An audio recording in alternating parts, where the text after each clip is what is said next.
Very good morning dear students, myself Sanjay Makwana.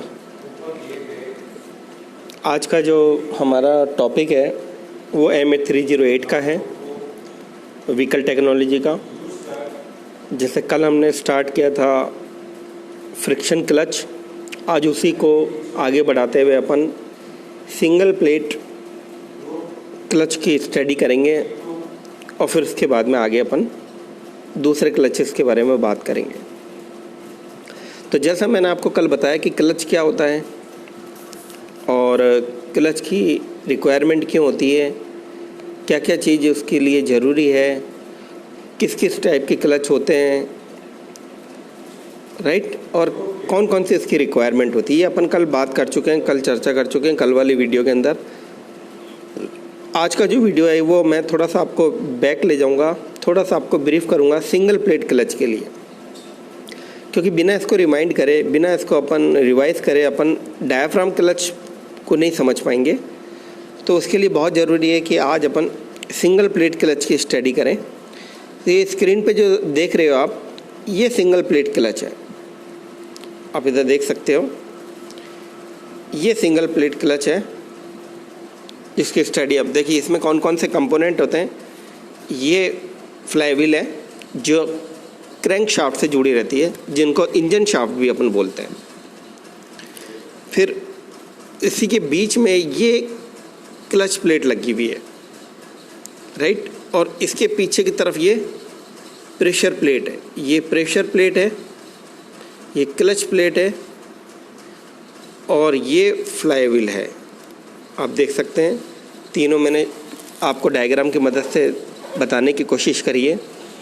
सबसे पहले जो क्रैंक शाफ्ट के ऊपर लगी हुई होती है वो फ्लाईव्हील होती है, बीच में जो होती है वो क्लच प्लेट होती है और क्लच प्लेट के पीछे होती है प्रेशर प्लेट, जिसका काम होता है क्लच प्लेट को फ्लाईव्हील के साथ जोड़ना और हटाना, डिसएंगेज करना, राइट। तो यहाँ आप देख सकते हैं कि ये जो फ्लाईव्हील है ये डायरेक्ट इंजन की शाफ्ट के ऊपर माउंट रहती है और ये जो प्रेशर प्लेट है ये आगे अगर अपन देखें तो एक क्लच शाफ्ट कहलाती है, जो आगे चल के गियर बॉक्स के अंदर जाएगी। ये गियर बॉक्स के अंदर जाएगी और प्रेशर प्लेट के पीछे ये पूरी सरकमफेरेंस के ऊपर, जैसा मैंने कल बताया था कि कॉइल स्प्रिंग्स लगी रहती है, हेलिकल कॉइल स्प्रिंग पूरी सरकमफेरेंस पे। ये 8 भी हो सकती है, 10 भी हो सकती है, 12 भी हो सकती है, उससे ज़्यादा भी हो सकती है, पूरी सरकमफेरेंस पे लगी हुई होती है। और जैसा कि यहाँ दिखाई दे रहा है ये कॉइल स्प्रिंग्स है, ये वाली ये कॉइल स्प्रिंग्स है जो कि प्रेशर प्लेट के पीछे लगी हुई रहती है। और ये पैडल है, क्लच पैडल, ये फलक्रम है, ये बियरिंग है और ये क्लच शाफ्ट है। बाकी क्लच प्लेट मैंने आपको बताया कि ये क्लच प्लेट जो है वो जिस शाफ्ट के ऊपर लगी हुई है क्लच प्लेट, उसको अपन बोलते हैं स्प्लाइन शाफ्ट। उसमें मल्टी कीज कटी हुई होती हैं तो इसलिए उसको अपन बोलते हैं स्प्लाइन शाफ्ट। और उसकी खासियत ये होती है कि उस स्प्लाइन शाफ्ट के ऊपर जब अपन क्लच प्लेट को लगा देते हैं तो वो एक्सियल डायरेक्शन में तो मूव कर सकती है, एक्सिस के डायरेक्शन में, एक्सियल डायरेक्शन में, लेकिन उसके रिलेटिव में मोशन नहीं कर सकती, टू एंड फ्रो वो तो कर सकती है, लेकिन अगर अपन देखें कि वो दूसरी डायरेक्शन में मोशन करना तो वो पॉसिबल नहीं होगा। स्प्लाइन शाफ्ट में सिर्फ एक्सियल डायरेक्शन में उसका मूवमेंट हो सकता है। तो क्लच प्लेट जिस शाफ्ट के ऊपर कसी हुई होती है वो जो शाफ्ट होती है वो स्प्लाइन शाफ्ट होती है और इसीलिए ये लाइनें इसमें बनी हुई है, ये देख सकते हैं आप, ये स्प्लाइन शाफ्ट को शो कर रही हैं, राइट। अब इसकी वर्किंग देखने के लिए अपन इसको समझते हैं कि देखिए, सबसे पहले जब अपन पैडल को प्रेस करते हैं, मैंने आपको ये बता दिया था कि क्लच किस काम आता है। Clutch is a device which is used to engage and disengage the power and torque of the engine to the rest of the transmission system. Engine की टॉर्क और पावर को जो rest of the transmission system है गाड़ी का, उससे engage और disengage करने का काम क्लच करता है। कल मैंने आपको ये भी बताया था कि क्लच की आवश्यकता क्यों है, क्यों अपन इसको लगाना चाहते हैं और इसको नहीं लगाएंगे तो क्या होगा, ये अपन कल डिस्कस कर चुके हैं। तो यहाँ जैसे ही अपन देखिए पैडल को प्रेस करते हैं, मोस्टली गाड़ियों में आज भी सिंगल प्लेट क्लच इस्तेमाल हो रहा है और जो बहुत ही बढ़िया होता है, बहुत ही एफिशिएंट होता है। तो इसको अपन ज़्यादातर गाड़ियों में यूज़ आज भी कर रहे हैं, राइट। तो सबसे पहले अपन इसकी वर्किंग को अगर समझें तो देख सकते हैं अपन कि क्लच पैडल, इसको अपन प्रेस करेंगे। ये देखिए क्लच पैडल है, इसको अपन प्रेस करेगा, ड्राइवर प्रेस करेगा इसको। जैसे ड्राइवर इसको प्रेस करेगा ये फलक्रम के अगेंस्ट में मूव करेगा और ये जो बियरिंग आप देख रखे हैं ये इस कॉलर को पीछे पुश करेगी। जब ये कॉलर पीछे की तरफ जाएगी तो इससे ये पूरा जो प्रेशर प्लेट है वो जुड़ी हुई है और प्रेशर प्लेट जो है वो पीछे की तरफ मूव होगी, इस तरफ। ये देखिए आप, ये डायग्राम की मदद से ये प्रेशर प्लेट जो है वो पीछे की तरफ मूव होगी और प्रेशर प्लेट जब पीछे की तरफ मूव होगी तो जो स्प्रिंग्स लगी हुई उसके पीछे सर्कमफेरेंस पर जो भी मैंने बताया था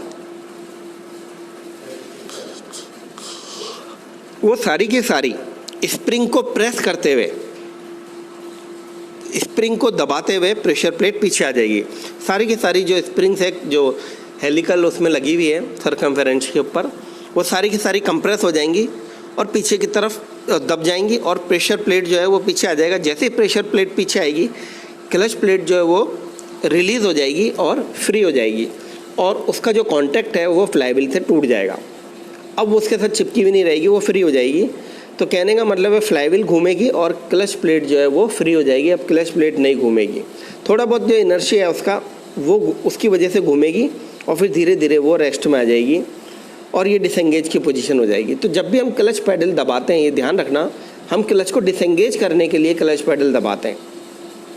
हम जो क्लच पैडल दबाते हैं वो क्लच को डिसएंगेज करने के लिए दबाते हैं, ना कि एंगेज करने के लिए। ध्यान रखें, जब हम क्लच पैडल को छोड़ देंगे तो स्प्रिंग वो डिवाइस है, स्प्रिंग वो कंपोनेंट्स हैं जो प्रेशर प्लेट को वापस आगे की तरफ पुश करेंगी और प्रेशर प्लेट क्लच प्लेट को पुश करेगा और क्लच प्लेट जो है वो फ्लाईव्हील से अटैच हो जाएगी। तो यहाँ हम देखेंगे कि जो हमने पैडल को प्रेस किया था वो डिसएंगेज करने के लिए किया गया है, क्लच को डिसएंगेज करने के लिए किया गया है और जब हम पैडल पे से पाँव हटा लेंगे तब वो एंगेज की कंडीशन हो जाएगी। ठीक है, समझ में आया आपको? तो वो एंगेज की कंडीशन हो जाएगी। तो यहाँ बहुत ही सिंपल है, जैसे मैंने आपको बताया कि मेन जो क्रैंकशाफ्ट है उसके ऊपर फ्लाईव्हील लगी रहती है, उस फ्लाईव्हील के आगे की तरफ क्लच प्लेट रहती है जो कि क्लच शाफ्ट से जुड़ी रहती है और उस क्लच प्लेट के पीछे प्रेशर प्लेट रहती है जो कि क्लच शाफ्ट से जुड़ी रहती है और उस प्रेशर प्लेट के पीछे कॉइल स्प्रिंग्स लगी रहती है, हेलिकल कॉइल स्प्रिंग्स, जो कि फ्रेम से सपोर्टेड रहती है। फ्रेम जो होता है जिसको अपन असेंबली बोलते हैं, क्लच असेंबली, उससे सपोर्टेड रहता है। और जब भी हम क्लच पैडल को प्रेस करते हैं तो जो हमारी प्रेशर प्लेट है वो स्प्रिंग को दबाते हुए, कंप्रेस करते हुए पीछे की तरफ हटती है और उसके हटने से, पीछे हटने से जो क्लच प्लेट है हमारी बीच में, दोनों के बीच में जो होती है फ्लाईव्हील और प्रेशर प्लेट के, वो फ्री हो जाती है।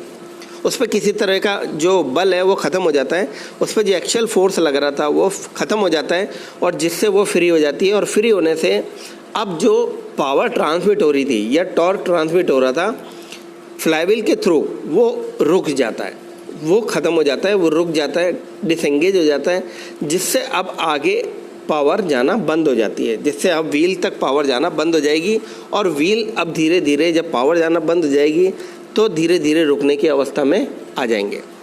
तो इस तरीके से हमारा सिंगल प्लेट काम करती है। जैसे मैंने आपको बताया, जैसे अपन क्लच पैडल पे से पाँव हटाएंगे, स्प्रिंग के फोर्स की वजह से जो एक्सियल फोर्स लगा रही है स्प्रिंग, उसकी मदद से वापस प्रेशर प्लेट क्लच प्लेट को फ्लाईव्हील के साथ अटैच कर देगी, जोड़ देगी और जिससे वापस उनमें दो कांटेक्ट है वो बन जाएगा और उसकी वजह से जो टॉर्क और पावर है वो वापस फ्लाईव्हील से, जो इंजन डेवलप कर रहा है वो वापस फ्लाईव्हील से और हमारे ट्रांसमिशन सिस्टम की तरफ जाना चालू हो जाएगी। तो ये हमारा सिंपल वर्किंग रहता है सिंपल सिंगल प्लेट क्लच का। डायफ्राम क्लच प्लेट को समझने से पहले इसको समझना बहुत आवश्यक है और ज़रूरी था, क्योंकि हमारे को थोड़ा रिमाइंड होना बहुत ज़रूरी है कि सिंगल प्लेट किस तरीके से काम करती है, राइट। तो मैं उम्मीद करता हूँ आपको सिंगल प्लेट क्लच समझ में आ गया होगा, क्योंकि ये हमने 206 में भी पढ़ रखा है पहले, तो उसके हिसाब से आपको इसको समझना ज़्यादा कठिन नहीं है, ज़्यादा मुश्किल नहीं है, क्योंकि we already learn about this in MA 206 in second year. So it becomes very clear for you to how it's work and how it's working and what components are there in single plate clutch, कौन कौन से component होते हैं उसमें और किस तरीके से वो काम करती है. अब इसके बाद जो नेक्स्ट लेक्चर है उसके अंदर अपन बात करेंगे डायफ्राम क्लच प्लेट की. वो आपके कोर्स में अभी है कि डायफ्राम क्लच प्लेट किस तरीके से काम करती है और किस तरीके से उसका वर्किंग होती है और कौन कौन से कंपोनेंट उसमें लगे हुए होते हैं. ठीक है, तो मैं उम्मीद करता हूँ स्टूडेंट्स आपको ये समझ में आया होगा लेक्चर. ये वीडियो आप देख के और क्लियर हो जाएगा और इसको समझने की कोशिश करें आप. थैंक यू वेरी मच, बहुत बहुत धन्यवाद. Thank you.